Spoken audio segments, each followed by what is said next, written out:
Oke, selamat malam, Bapak Ibu, saudara sekalian. Terima kasih untuk pengurus Gospel Talk yang boleh kasih kesempatan lagi buat saya untuk sharing di malam hari ini. Eh, malam malam hari ini kita akan bicara tentang satu tema memberitakan Injil adalah upah. Upah kalau kita mau mau coba mengartikan secara simpel, kalau kita bicara mengenai gaji begitu. Dan Eh, kalau bicara gaji masih tanggal muda begini, ini muka-muka masih kelihatan cerah ini. Ya, ada amin, Bro Thomas. Jadi agak apalah, relax aja kita karena masih tanggal muda. Habis terima THR juga kan, ini masih banyak saldonya ini. Oke, saya mau cerita tadi dapat kayak kiriman meme begitu. Meme aja cerita orang-orang biasa, kalau orang-orang kantoran kan kirim meme di grup kantor. Jadi ada cerita begini, ada bapak nanya ke anaknya, "Dek, kamu udah kerja ya, Dek?" "Oh iya, Pak." "Gajinya berapa, Dek?" 5 koma, Pak." "Wih, gede dong, Dek." Anaknya bilang begini ke bapaknya, "Gede gimana, Pak, maksudnya?" "Itu 5 koma gede dong berarti gajinya." "Enggak, Pak, maksud saya tanggal 5 itu saya udah koma itu." Jadi gajinya cuma cuma lewat singgah doang gitu. Tapi ujung-ujungnya habis saja.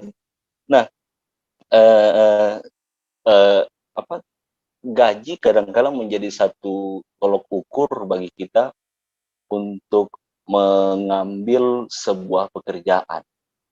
Karena sistem di dunia ini mengatur atau mengukur segala sesuatu itu seperti ada harganya. Kalau kita mau berbuat ini, kita dihargai segini dan dan lain sebagainya.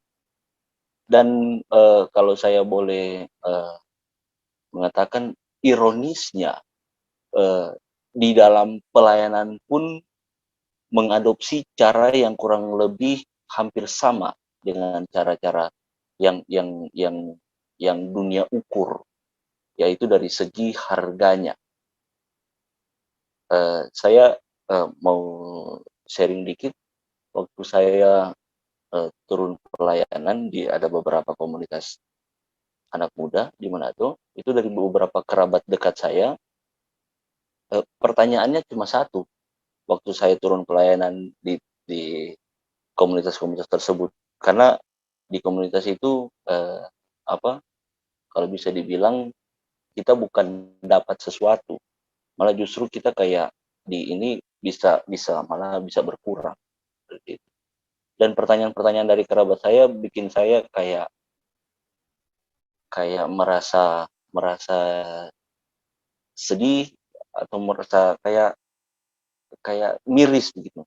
Mereka tanya begini, "Lu dapat apa dari situ, Bro?" Ya, karena kan melayani orang-orang muda yang ada beberapa juga tidak semua bekerja, ada beberapa mungkin yang pengangguran, ada yang beberapa jobnya cuma job harian begitu, kayak main musik dan lain sebagainya. Pertanyaannya, "Lu dapat apa dari situ, Bro?" Ini kan miris gitu. Jika kita uh, melihat sebuah pelayanan, bahkan sekarang ada yang kayak memandang, oh kalau di tempat A itu katanya di gereja A itu kayak kayak apa istilahnya tempat basah begitu. Entah basah maksudnya becek atau gimana, ya kita mengerti kan maksudnya dari tempat basah itu. Banyak lah bisa didapat dari sana. Ada juga yang tempat yang ya kalau lawan basah kering kan, jadi uh, udah udah puji Tuhan kalau dapat, jangan berharap dapat banyak. Nah itu yang miris, yang menjadi uh, apa kayak beban di dalam hati saya, sehingga saya ingin angkat tema ini, bahwa memberitakan Injil adalah sebuah upah yang besar. Saya ajak kita coba membaca di 1 Korintus 9 ayat 18. Kita baca ayat dulu biar lebih lengkap. Jadi orang Kristen ya harus baca Alkitab. 1 Korintus 9 ayat 18. Saya akan bacakan untuk kita sekalian. Kalau demikian, apakah upahku? Upahku ialah ini, bahwa aku boleh memberitakan Injil tanpa upah, dan bahwa aku tidak mempergunakan hakku sebagai pemberita Injil. Saya bacakan sekali lagi, kalau demikian apakah upahku? Upahku ialah ini, bahwa aku boleh memberitakan Injil tanpa upah, dan bahwa aku tidak mempergunakan hakku sebagai pemberita Injil. Ini perkataan Paulus kepada jemaat di kota Korintus. Kita mungkin sudah beberapa kali membaca ayat ini, tapi saya mengajak kita untuk lebih mendalami lagi. Nah, kota Korintus sendiri itu sebenarnya di masa itu adalah sebuah kota kalau bisa dibilang metropolitan kayak Jakarta begitu, karena dia merupakan ibu kota dari provinsi Akaya. Dan di dalam kota itu sendiri itu merupakan kota apa istilahnya pusat perekonomian yang besar, kota pelabuhan yang besar. Jadi karena dia kota pelabuhan yang besar, otomatis ekonominya mantap gitu. Kemudian ada banyak sekali pengajar-pengajar atau kalau dulu dibilang para retorik orang-orang Roma yang pandai mengajar ataupun filsuf Yunani yang kemudian memandang kota itu sebagai sebuah lahan yang saya bilang tadi tempat basah begitu. Karena orang-orang di dalamnya itu orang-orang yang kalau bisa dikatakan menengah ke atas, tingkat ekonominya itu menengah ke atas. Nah, Paulus sendiri menulis surat kepada jemaat di Korintus. Paulus sendiri ikut ambil andil dalam membangun jemaat di Korintus. Kita bisa baca di Kisah Para Rasul 18, kita bisa baca bagaimana usaha Paulus membangun jemaat di kota Korintus ini. Paulus dia ikut membangun, kemudian dia mendengar setelah dia pergi dari kota Korintus selama beberapa bulan dia melayani di sana. Setelah dia pergi, dia kemudian mendapatkan banyak berita dari pelayan-pelayan yang melayani di kota Korintus. Dia mendapatkan berita bahwa ada banyak sekali pergumulan atau permasalahan yang terjadi di kota ini. Misalnya di bagian awal 1 Korintus ini kita membaca bagaimana ada sebuah perpecahan yang terjadi antar jemaat, di mana mereka lebih ingin menonjolkan keunggulan dari golongan-golongan mereka, siapa yang mereka ikuti begitu. Makanya ada istilah aku dari golongan Apolos, aku dari golongan Paulus, aku dari golongan Kefas, aku dari golongan Kristus dan lain sebagainya. Itu satu saja permasalahannya. Masih ada banyak lagi kalau kita mau telusuri sepanjang surat 1 Korintus ini. Dan dari perpecahan atau dari orang-orang yang berkata aku dari golongan Paulus dan Apolos dan seterusnya itu, kemudian ditemukan bahwa ada ternyata orang-orang yang tidak menyukai Paulus di sini. Makanya 1 Korintus 9 ini merupakan sebuah apa istilahnya pledoi begitu. Sebuah pembelaan yang Paulus mau sampaikan kepada jemaat Korintus tentang pribadinya, tentang dirinya. Dia menyinggung soal hak-hak dari kerasulan itu sendiri. Dan dia juga berkata bahwa dia benar-benar adalah seorang rasul. Dia mengatakan seperti itu di 1 Korintus 9. Karena ada memang orang-orang Korintus yang tidak menyenangi. Itu yang saya katakan tadi, latar belakang ada yang bilang dari golongan Apolos dan lain sebagainya. Padahal di antara penginjil-penginjil ini, baik Apolos, Paulus, Kefas atau Petrus, itu tidak ada perselisihan di situ. yang terjadi justru orang-orang yang mengikut mereka kayak seperti mereka menjagokan begitu. Kayak jagokan ini, oh pengajaran ini lebih mantap gitu. Saya jagokan ini, saya jagokan ini. Padahal sebenarnya kalau kita mau baca di permulaan surat 1 Korintus itu sendiri, Paulus kembali mengingatkan mereka akan dasarnya. Dasar yang mempersatukan semua. Karena kalau pengajaran cirinya bisa berbeda, tapi dasarnya harus tetap sama, yaitu Yesus Kristus. Paulus menghadapi mereka dengan mengembalikan mereka kepada dasar, dan kemudian beberapa orang mungkin tidak menerima dan lain sebagainya. Makanya Paulus menuliskan pledoinya tentang penggambaran dirinya sendiri sebagai rasul, dan kemudian dia menjabarkan hak-hak kerasulan itu sendiri, bagaimana orang yang melayani di rumah Tuhan mendapat makanan dari situ. Ini intinya di sini. Paulus tidak menentang adanya upah bagi pewarta Injil, tidak menentang. Karena kalau kita mau baca di ayat-ayat sebelumnya, di 1 Korintus 9 sini, dia justru berkata bahwa orang yang mewartakan Injil memiliki hak untuk hidup dari pewartaan Injil tersebut. Jadi di sini Paulus tidak menentang orang-orang yang menerima hak dari pemberitaan Injil. Yang dia tentang adalah ketika upah itu menjadi fokus dari pemberitaan Injil.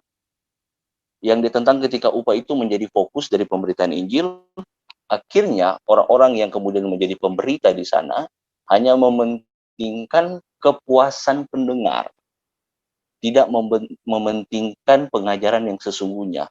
Kita bisa melihat di konteks selanjutnya di pasal 10 bagaimana kemudian Paulus menegaskan di 1 Korintus 10 ada ungkapan yang sering disalahpahami oleh orang percaya ketika Paulus berkata pergaulan yang buruk merusak kebiasaan yang baik.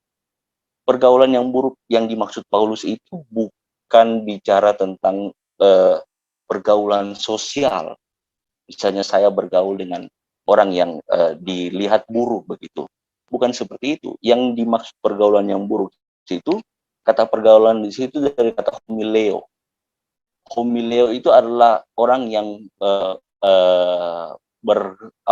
bercakap-cakap atau memberikan sebuah pengajaran. Dari kata homileo ini kemudian di dalam ilmu teologi itu dikenal dengan homiletika atau ilmu berkhotbah.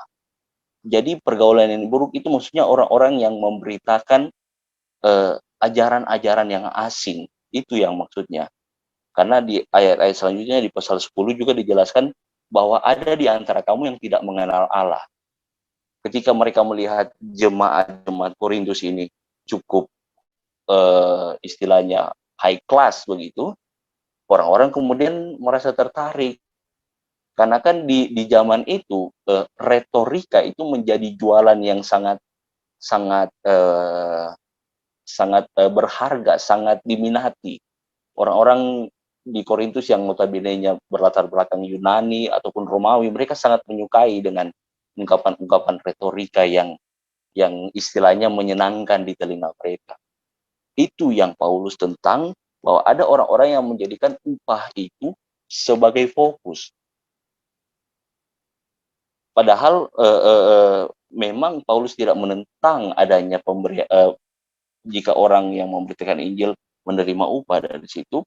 Paulus tidak menentang. Yang Paulus tentang itu adalah ketika upah dijadikan fokus dari pemberitaan Injil. Kenapa demikian? Karena ini justru mengurangi nilai kekayaan dari Injil itu sendiri. Kalau kita mau baca di ayat 15 di sini, ada sebuah ungkapan yang sangat keras yang Paulus sampaikan. Di sini saya bacakan saja 1 Korintus 9 ayat 15. Tetapi aku tidak pernah mempergunakan satupun dari hak-hakku itu.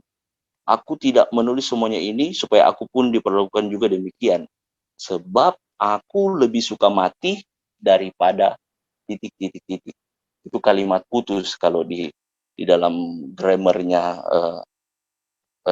grammar Yunaninya gitu. Makanya LAI kemudian menulisnya ada titik-titik-titik. Aku lebih suka mati. Ini sebuah ekspresi yang sangat keras dari Paulus. Kenapa? Paulus tidak ingin menyamai pola pemberitaannya, pola pengajaran Injil yang dia beritakan itu dengan pengajar-pengajar yang lain. Dalam hal ini bukan Apolos ataupun juga bukan Petrus, tapi yang pengajar-pengajar yang saya katakan tadi, yang menjadikan upah itu sebagai fokus dari pemberitaan Injilnya. Karena ini justru merendahkan nilai dari Injil itu sendiri. Ini merendahkan betapa kayanya Injil. Kalau dalam kekristenan, kalau bisa saya katakan, Injil itu bukan salah satu kekayaan dari gereja. Injil bukan salah satu, tapi Injil adalah satu-satunya kekayaan yang gereja miliki.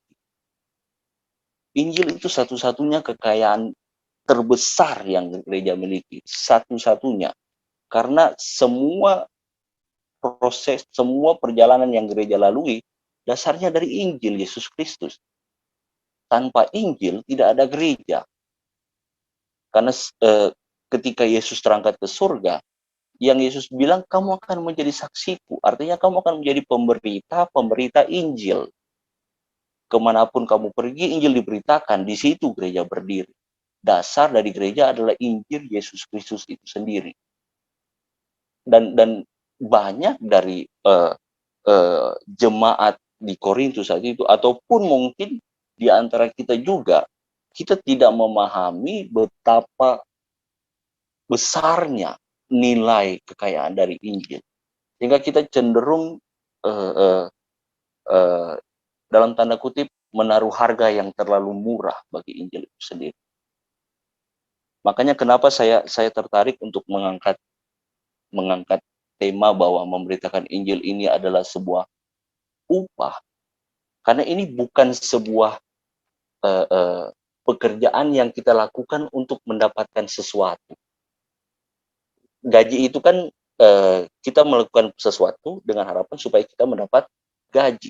Tapi upah yang dimaksud sini bukan supaya kita mendapatkan sesuatu, tapi karena kita telah menerima segalanya di dalam Kristus Yesus.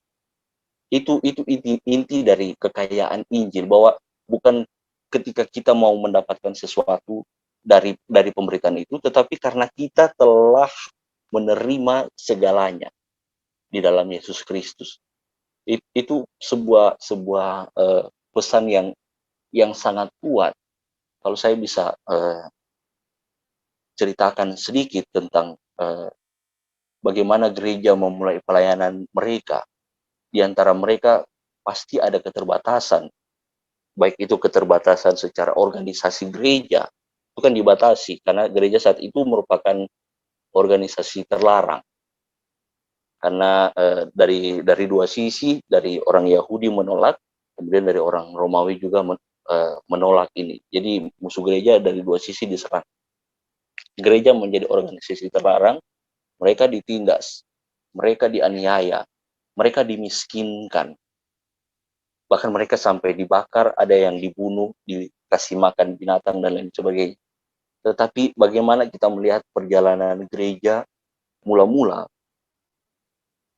sekalipun ada begitu banyak teror yang perhadapkan kepada mereka, pemberitaan Injil itu tetap survive, tetap bertahan.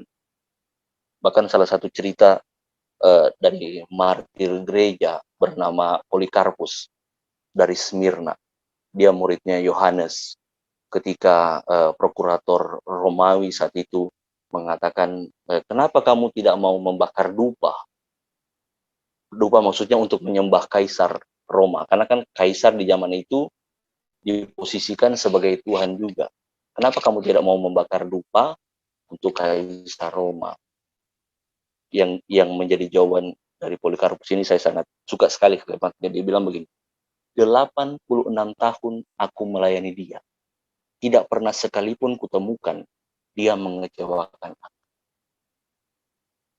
86 tahun aku melayani dia, tidak pernah sekalipun aku menemukan dia mengecewakan aku.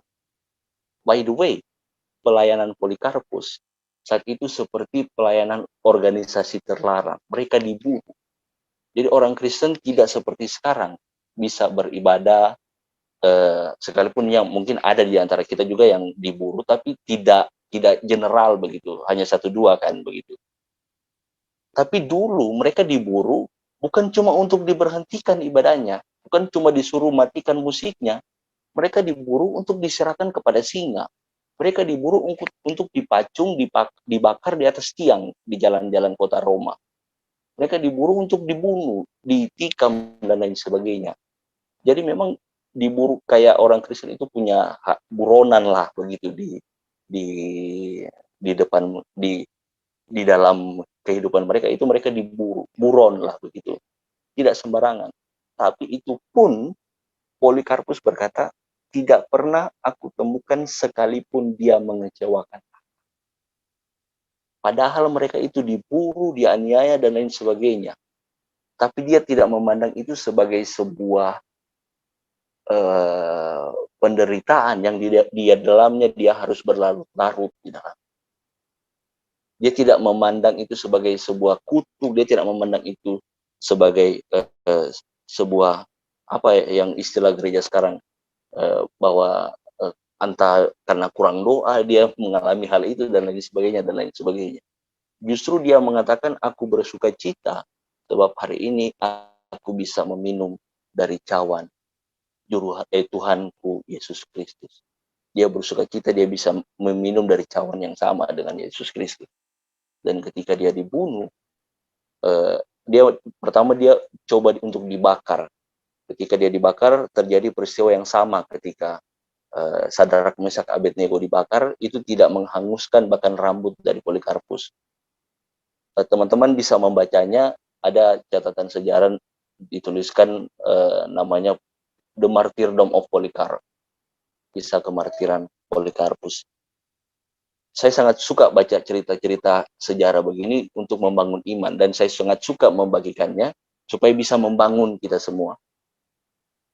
Ketika dibakar, Polikarpus tidak terbakar. Kemudian diputuskan oleh Algojo di saat itu, dia menusuk Polikarpus dengan sebuah tombak yang panjang. Ketika Polikarpus ditusuk, darahnya kemudian memancar keluar dan seketika memadamkan api yang ada di sekeliling Polikarpus. Dan api yang dipadamkan dengan darah Polikarpus ini secara tidak langsung juga membakar api penginjilan di tempat itu, di mana setelah pasca kejadian itu orang-orang Kristen bukan bersembunyi, lebih takut karena kan salah satu pemimpin Polikarpus ini kan seorang uskup di Smyrna. Kalau pemimpin mereka ditangkap seharusnya ketakutan dong. Tapi ini enggak. Ketika ini dia dibunuh, justru semangat penginjilan justru semakin berkobar, api penginjilan itu semakin berkorban. Gereja di waktu awal-awal tidak memiliki apa-apa secara material. Kalau bisa saya katakan tidak memiliki banyak secara material. Bahkan mereka cenderung berkekurangan. Tapi mereka tetap satu pegangan mereka tetap setia pada pemberitaan Injil. Mereka tetap setia pada Injil. Saya mau bandingkan dengan peristiwa selanjutnya ketika tahun 313 Masehi, ketika seorang kaisar Romawi bernama Konstantinus yang kemudian menjadi asal dari munculnya nama kota Konstantinopel sekarang di Turki, itu Konstantin. Ketika Konstantin ini mengeluarkan dekrit of Milan, dekrit di kota Milan, yang mana menegaskan bahwa gereja diberikan izin untuk beribadah. Untuk pertama kalinya gereja diizinkan untuk beribadah secara resmi. Itu kayak izin gereja lah begitu. Beribadah secara resmi, kemudian tidak lama setelah itu Konstantinus kemudian masuk menjadi seorang penganut kekristenan. Dia menjadi orang yang percaya pada Kristus. Setelah itu, setelah Konstantinus ini menjadi seorang Kristen, gereja mengalami banyak sekali keuntungan. Gereja mulai memiliki banyak dari segi materi. Gereja mulai memiliki istilahnya ada gedung-gedung yang kemudian dibangun, para uskup kemudian dibiayai dan seterusnya dan seterusnya. Pokoknya ada banyak sekali bantuan yang diberikan untuk gereja. Karena kaisar masuk Kristen saat itu. Tapi kemenangan yang dari sudut pandang manusia ini kan sebuah kemenangan yang gereja alami kan. Kemenangan yang gereja alami ini kemudian mendatangkan justru permasalahan yang lebih besar, di mana ketika melihat kaisar begitu berbaik hati kepada gereja, orang-orang di zaman itu yang bukan Kristen, karena melihat di gereja ada banyak sumbangan-sumbangan yang masuk dari pemerintah, mereka berbondong-bondong menjadi Kristen. Pokoknya membludak. Pokoknya kalau bisa digambarkan mungkin saat itu kantor pencatatan sipil itu full orangnya, karena orang-orang pada mau rubah agama di KTP-nya. Begitulah kira-kira contoh ini. Pokoknya full, banyak sekali orang ingin masuk Kristen dengan alasan karena gereja sudah memiliki banyak. Berbeda dengan tahun-tahun sebelumnya, mana ada orang mau jadi Kristen itu selain karena kekayaan Injil itu sendiri. Tapi ketika di zaman itu orang-orang mau jadi Kristen karena ada banyak hal yang ditawarkan, ada banyak yang mereka bisa dapatkan di situ. Apa dampaknya? Efek negatifnya, ketika terlalu banyak orang yang menjadi Kristen, umat Tuhan di zaman itu eh, tidak mampu untuk melakukan ada yang namanya katekisasi. Karena sepanjang sejarah sebelum orang ingin berpindah ke ke Kristen di tahun awal-awalnya selalu diberikan pengajaran terlebih dahulu, pengajaran dalam bentuk katekisasi seperti itu. Karena katekisasi kan pengertiannya pengajaran. Gereja kewalahan tidak sanggup memberikan katekisasi kepada orang yang sedemikian banyaknya itu yang ingin masuk Kristen. Akhirnya apa? Banyak orang Kristen yang tidak memiliki dasar iman yang benar. Karena di katekisasi itu kan diajarkan doktrin-doktrin yang benar dari gereja. Orang-orang di zaman itu banyak orang yang menjadi Kristen yang tidak memiliki dasar yang benar. Akhirnya dari situlah muncul berbagai macam penyimpangan-penyimpangan. Mulai dari istilahnya pemimpin-pemimpin gereja kemudian berubah menyerupai pemimpin-pemimpin monarki dunia, raja-raja dan lain sebagainya. Kemudian mulai dibikin juga yang namanya relikui suci, misalnya seperti tulang belulang para rasul, kemudian menjadi pusat penyembahan atau asketis yang sebenarnya tidak tidak sesuai dengan pengajaran yang sejati. Dari sejak zaman itulah kemudian mulai banyak sekali membludak pengajaran-pengajaran yang lebih aneh-aneh. Sebagaimana kita ketahui bersama, kemudian di tahun 325 akhirnya ada sebuah sidang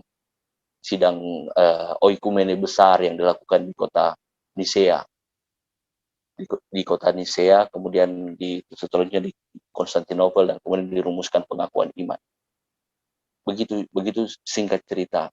Kita bandingkan antara dua kejadian ini, dua peristiwa ini.